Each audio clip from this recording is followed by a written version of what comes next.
अर्थ। अब हम चर्चा करेंगे अभ्यास कार्य पर। पहला प्रश्न है उच्चारणम कुरुत, उच्चारण कीजिए। दुर्भिक्षे, विश्वसंति, ध्यातव्यम, राष्ट्र विप्लवे, उपेक्षा भावम, दुख भाक, विश्व बंधुत्वम, विद्वेषस्य प्रदर्शयन्ति। दूसरा प्रश्न है मंजूषातः पर्यायवाची पदानि चित्वा लिखत।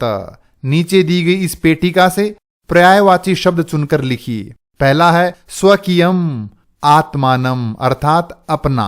अवरुद्धः, बाधितः यानी बाधित। कुटुंबकम, परिवारः यानी परिवार। अन्यस्य, परस्य यानी दूसरे का। अपहाय, त्यक्त्वा यानी छोड़कर।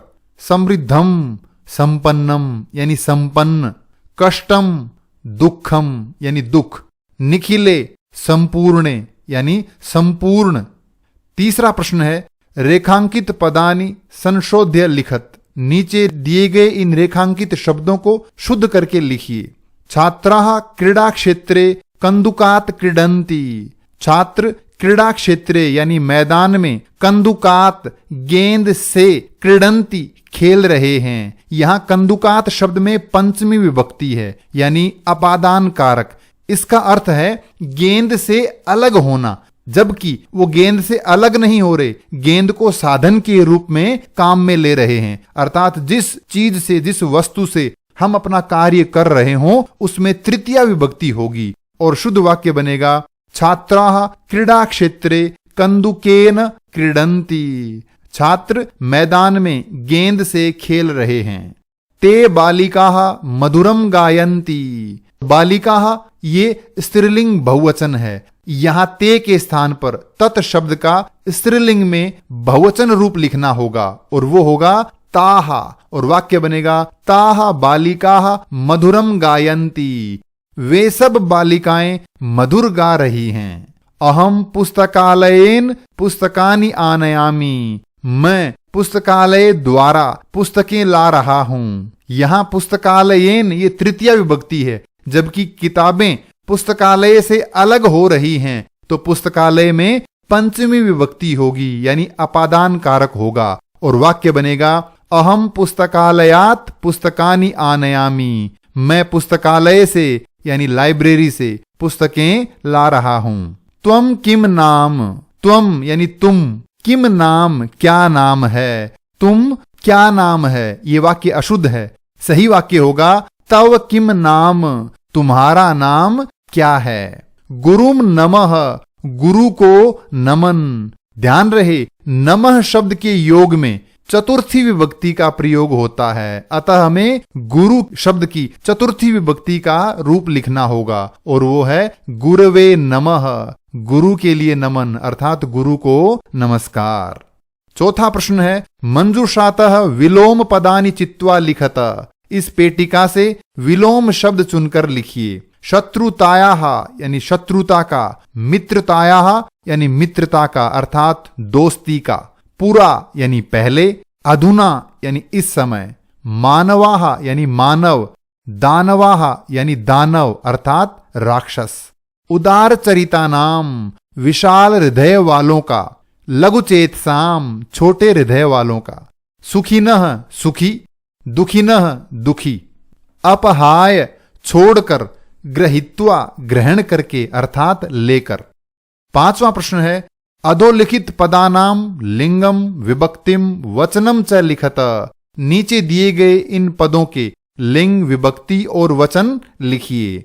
बंधुः पुल्लिंग प्रथमा एक वचन। देशान पुल्लिंग द्वितीया विभक्ति बहुवचनम। घृणायाः स्त्रीलिंग पंचमी विभक्ति एक वचन। कुटुंबकम नपुंसकलिंग द्वितीया विभक्ति एक वचन। रक्षायाम स्त्रीलिंग सप्तमी विभक्ति एक वचन। ज्ञान विज्ञानयोः नपुंसकलिंग षष्ठी विभक्ति द्विवचन। कोष्ठक दत्तेषु शब्देषु समुचितां विभक्तिं योजयित्वा रिक्त स्थानानि पूरयत।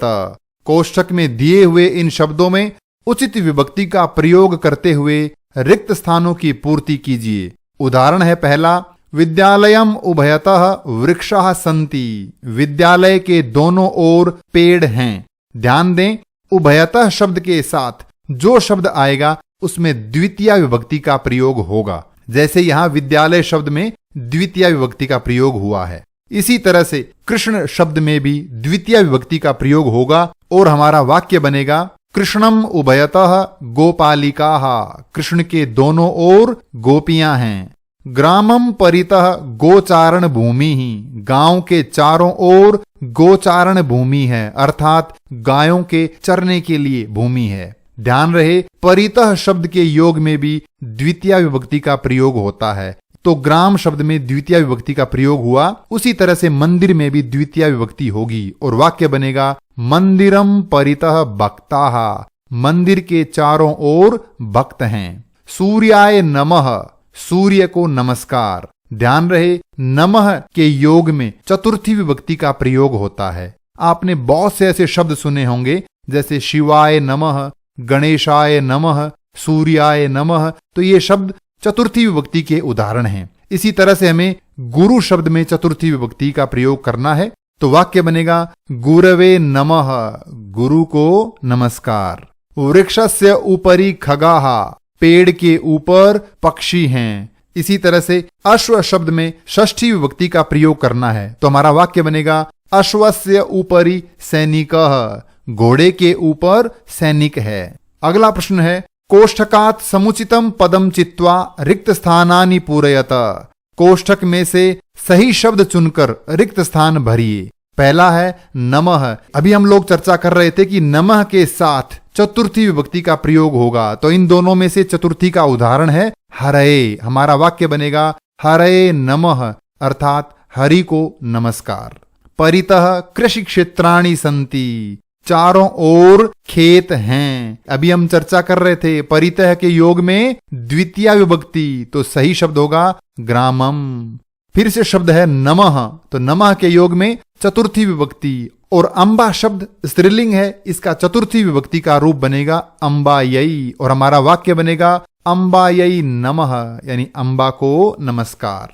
अगला वाक्य है ऊपरी अभिनेता अभिनयम करोति, के ऊपर अभिनेता अभिनय कर रहा है, तो मंच के ऊपर, तो षष्ठी विभक्ति का रूप यहां काम में लिया जाएगा और वो रूप है मंचस्य।